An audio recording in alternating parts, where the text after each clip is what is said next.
Hello बच्चों, chapter 2 बहुपद मैं आपको एक्सप्लेन कर रही हूँ इस वीडियो में। ठीक है, इसमें मैं आपको जो भी मेन टॉपिक्स हैं, जैसे किसी भी बहुपद का शून्य किस तरह निकाला जाता है या किसी भी दी हुई संख्या पे उसका मान किस तरह निकाला जाता है, और इसके अलावा कुछ सर्व समीकरण जो कि बहुत ही इम्पॉर्टेंट हैं, वो मैं आपको इस वीडियो में एक्सप्लेन कर रही हूँ।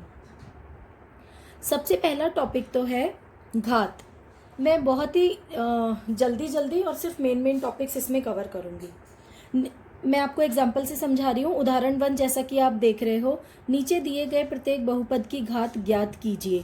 सबसे पहले तो आपको पता होना चाहिए कि घात का मतलब यहाँ पे क्या है। आपको पता है पावर होती है, ठीक है, लेकिन जब भी आप बहुपद की बात करते हो तो उसमें जो आपको मैक्सिमम पावर दिखती है, मैक्सिमम पावर का मतलब सबसे ज़्यादा बड़ी पावर जो आपको उसमें दिखती है, वो आप उसकी घात कहते हो। आप ये बहुपद देख रहे हो, आपको क्लियर दिख रहा होगा, x⁵ माइनस x⁴ प्लस 3, ये एक बहुपद है। इसकी घात अगर हमसे पूछी जाए तो हम क्या बोलेंगे? चर का अधिकतम घातांक 5 है, अतः बहुपद की घात 5 है। That is it. बस आपको इसके अलावा कुछ और नहीं बताना। जो भी पूरे बहुपद में मैक्सिमम पावर आपको दिखेगी वो घात होगी।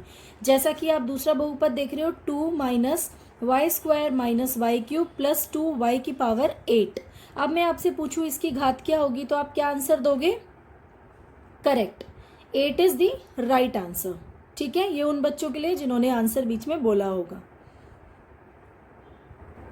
इसके बाद दूसरा टॉपिक जो आपका इसमें आता है, x की आपको कोई भी वैल्यू दी जाएगी और बहुपद का मान आपका उस वैल्यू पे पूछा जाएगा। जैसा आप ये क्वेश्चन देख रहे हैं, चरों के दिए गए मान पर नीचे दिए गए प्रत्येक बहुपद का मान ज्ञात कीजिए। ठीक है, बहुपद का मान हमें ज्ञात करना है। आप देख रहे हो px = 5x² minus 3x plus 7, ये एक बहुपद है।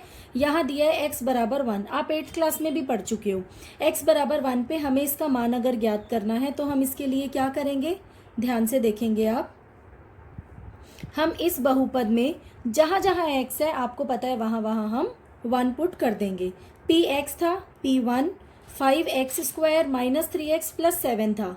x की जगह जहाँ जहाँ x था मैंने 1 रख दिया। 1 का स्क्वायर और 1 का स्क्वायर आपको पता है 1 आएगा। 5 1 ज़ा 5 माइनस 3 1 ज़ा 3 प्लस 7। इसको आप सॉल्व कर लेते हो, आंसर आपके पास 9 आता है। ये आपका दूसरा टॉपिक है इस चैप्टर का। थर्ड टॉपिक जो मैं आपको समझा रही हूँ वो है लॉन्ग डिवीजन मेथड, या फिर आप उसको भागफल विधि भी बोल सकते हो। और ये जो आप देख रहे हो, भाज्य बराबर भाजक गुणा भागफल जमा शेषफल, ये है आपकी रिमाइंडर थ्योरम, जिसे हिंदी में कहते हैं शेषफल प्रमेय। ठीक है, ये आपसे 1 मार्क में भी एग्जाम में पूछी जा सकती है। अब ये लॉन्ग डिवीजन है, आप देख पा रहे हो ये लॉन्ग डिवीजन है। मैं थोड़ा सा आपको एक्सप्लेन कर देती हूँ ये लॉन्ग डिवीजन हुआ कैसे है। यहाँ पर क्या हुआ है, ये बहुपद था 3x² प्लस x माइनस 1, इसको भाग देना था x प्लस 1 से। ठीक है, अब इसको भाग देने के लिए आप क्या देखते हो? सबसे पहले आप फर्स्ट वाले नंबर को, या जो भी है वेरिएबल, चर और अचर दोनों के साथ आप इसको देखोगे। ठीक है, 3x² और इसका पहला वाला x है, तो इन दोनों में कितनी कमी है? आप सिर्फ आप इसको नहीं देखोगे, यहाँ +1 को नहीं देखना, आपको सिर्फ x को देखना है और इसके फर्स्ट वाले 3x² को देखना है। इन दोनों में क्या कमी है? एक x की और एक 3 की कमी है, तो आप 3x से मल्टीप्लाई करोगे। आपको पता है आप 3x से करोगे, मैंने आपको बताया हुआ है ब्रैकेट के बाहर जो नंबर होता है वो अंदर दोनों से मल्टीप्लाई होता है। तो 3x का x से भी और 3x का 1 से भी गुणा होगा। x से गुणा होगा तो 3x², 1 से होगा तो 3x। इसका एक रूल होता है, जब आप इस तरह से कर देते हो तो नॉर्मल डिवीजन की तरह आप यहाँ माइनस नहीं लगाते हो। इन दोनों के जो साइन है उसका ऑपोजिट साइन यहाँ आ जाएगा, इसका ऑपोजिट, और इसका ऑपोजिट साइन यहाँ आ जाएगा। तो जो नीचे वाला साइन होता है उसका ऑपोजिट साइन हम यहाँ लिखते हैं। क्योंकि ये दोनों प्लस थे तो हमने यहाँ पे दोनों माइनस किए।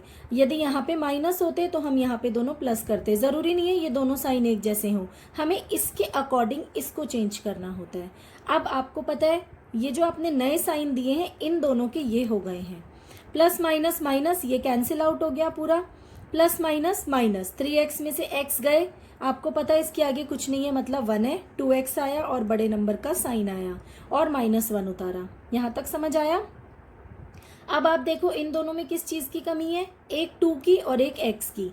-2 से अब आपने इसको पूरे को गुणा करा, जब आपने गुणा करा तो -2 गुणा x, -2x, -2 गुणा 1, -2। अगेन साइन चेंज करेंगे हम। अब देखो आप ऊपर प्लस थे तो माइनस में चेंज करें, यहाँ माइनस है तो यहाँ हम प्लस में चेंज कर रहे हैं। प्लस माइनस माइनस पूरा cancel out, minus plus minus, again 2 में से 1 गए 1, और बड़ा नंबर क्योंकि 2 है और इसका साइन अब ये है तो 1। ठीक है, इस तरीके से आपको लॉन्ग डिवीजन परफॉर्म करना है। लॉन्ग डिवीजन में आपको एक छोटा सा यही एग्जाम्पल आज समझाऊंगी। अगला टॉपिक इसमें है शून्यक की जांच करना, जो कि मोस्ट इंपॉर्टेंट टॉपिक है इस चैप्टर का। ठीक है, आप क्वेश्चन से देखेंगे और क्वेश्चन से ही मैं आपको समझाऊंगी। सबसे पहले मैं आपको बता देती हूँ शून्यक क्या होता है। किसी भी बहुपद का शून्यक वो नंबर होता है यदि मैं उस बहुपद में चर की जगह उस नंबर को रखूं तो वो पूरा का पूरा बहुपद 0 हो जाए, तो वो उसका शून्यक कहलाता है। जैसे कि अगर हम ये भी बोल सकते हैं किसी नंबर का हम कब बोलते हैं ये नंबर फैक्टर है, जब वो उसको पूरी तरह से भाग दे देता है। ठीक है, अब हमारे पास एक क्वेश्चन है, जांच कीजिए कि -2 और 2 बहुपद इसके शून्यक हैं या नहीं। तो हम कैसे बताएंगे, बहुत ही सिंपल है। इस वाले बहुपद में हम क्या करेंगे, x की जगह पहले -2 रख के जांच करेंगे और फिर x की जगह 2 रख के जांच करेंगे। तो सबसे पहले हमने 2 रखा, x की जगह 2 पुट करा और ये पूरा 4 हो गया, तो इसका मतलब ये 0 तो नहीं हुआ, तो 2 इसका शून्यक नहीं है। अब -2 की जांच करते हैं, x की जगह रखा, -2 + 2 ये 0 हो गया, तो -2 इसका शून्यक है। जिस नंबर को रखने पे ये 0 हो जाता है वो इसका शून्यक है, और जिसको रखने पे 0 नहीं होता वो इसका शून्यक नहीं है। इसी तरह अगले क्वेश्चन में बोला है px = 2x + 1 का एक शून्यक ज्ञात करो। शून्यक आपको ज्ञात करना भी आना चाहिए। यदि आपको शून्यक ज्ञात करना है तो उसके लिए आप क्या करते हो, पूरे बहुपद को आप 0 के बराबर रख देते हो। ठीक है, और आपने पढ़ा था एक चर वाले रैखिक समीकरण में आप इसको कैसे हल करते हो। इसी तरह से x हो, y हो, z हो, कोई भी चर हो, आप उसकी वैल्यू यहाँ से निकाल लेते हो। 1 इधर जाएगा माइनस में और 2 1 के अपॉन में आ जाएगा, -1/2। तो यहाँ से जो x की वैल्यू आपको मिलेगी वो इस बहुपद का शून्यक होगी। अब उसको आप रख के जांच करके नहीं दिखाओगे, आपको सिर्फ शून्यक निकालना था यहाँ पे। क्लियर हुआ। इसी तरह से मैं आपको एक एग्जाम्पल और समझा रही हूँ। एग्जाम्पल नंबर 5 एनसीईआरटी का ही है। सत्यापित कीजिए कि 2 और 0 बहुपद इसके शून्यक हैं। अब हम सत्यापित कैसे कर पाएंगे, यदि हम ये वैल्यूज इस बहुपद में रखें और ये पूरा 0 हो जाए।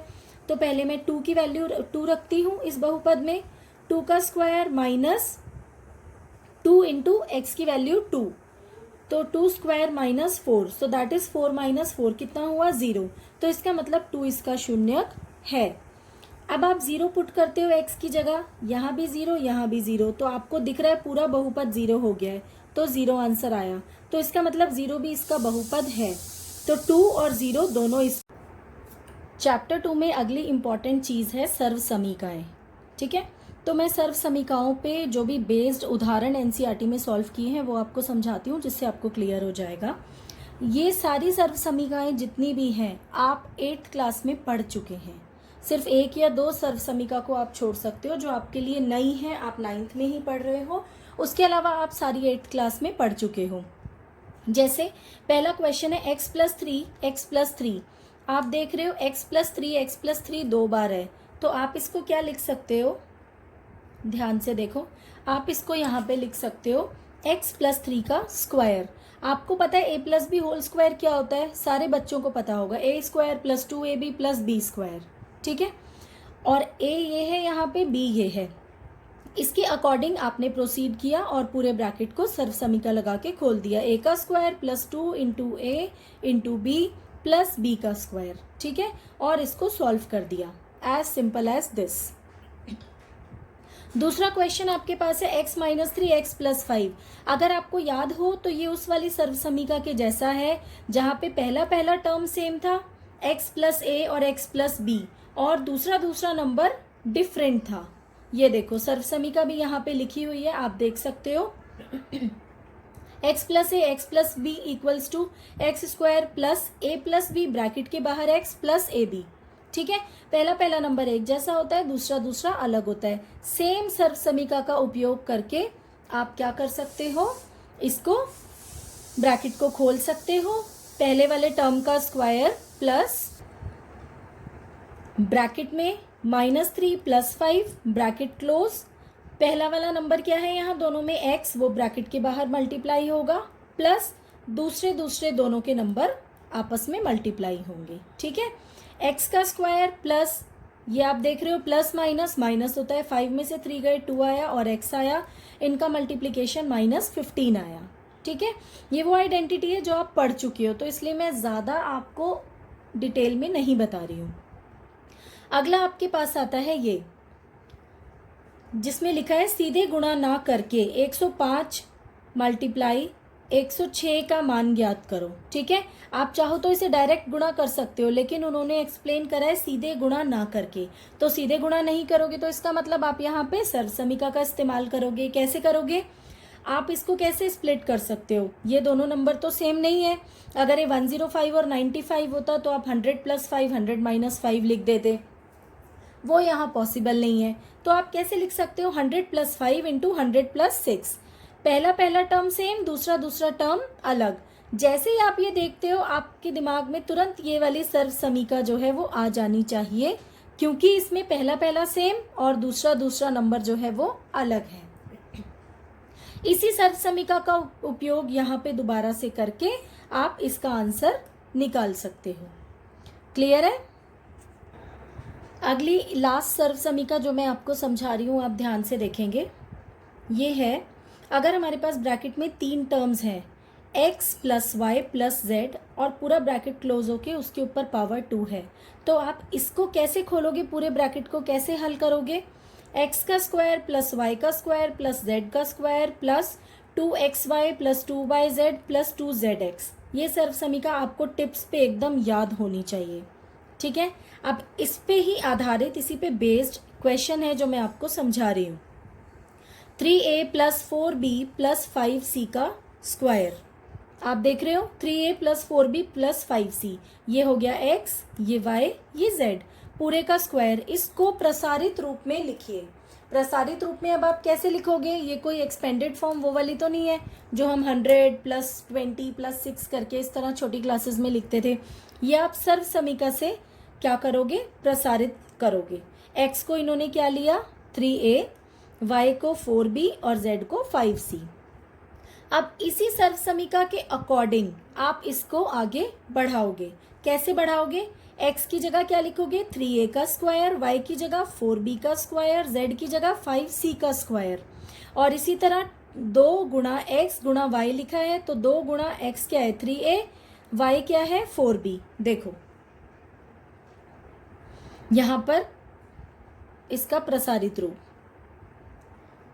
x का स्क्वायर + y का स्क्वायर + z का स्क्वायर, क्योंकि x की जगह 3a है, y की जगह 4b और z की जगह 5c, plus 2 × x × y + 2 × y × z + 2 × z × x। ठीक है, अब आप इसको हल करोगे, इसको कैसे खोलोगे, 3 का स्क्वायर 9, a का स्क्वायर, 4 का स्क्वायर 16, b का स्क्वायर, 5 का स्क्वायर 25, c का स्क्वायर, 2 3 और 4 का मल्टीप्लाई ए बी, 2 4 और 5 का मल्टीप्लाई बी सी, 2 5 और 3 का मल्टीप्लाई ए सी। ठीक है, तो इसको सॉल्व करने के बाद जो आपके पास ये आई, ये है उसकी प्रसारित फॉर्म। ठीक है, ये उसकी एक्सपेंडेड फॉर्म है। इसी तरीके से और क्वेश्चंस किए हुए हैं इस चैप्टर में। कुछ टॉपिक्स हैं जो मैंने इस चैप्टर के वीडियोस में कवर नहीं किए हैं, क्योंकि वो आपकी वर्कशीट्स में भी नहीं आए हैं। तो जो इम्पॉर्टेंट टॉपिक्स हैं और आपकी डीओई की वर्कशीट्स में आए हैं, मैंने वही इस वीडियो में कवर किए हैं। Thank you.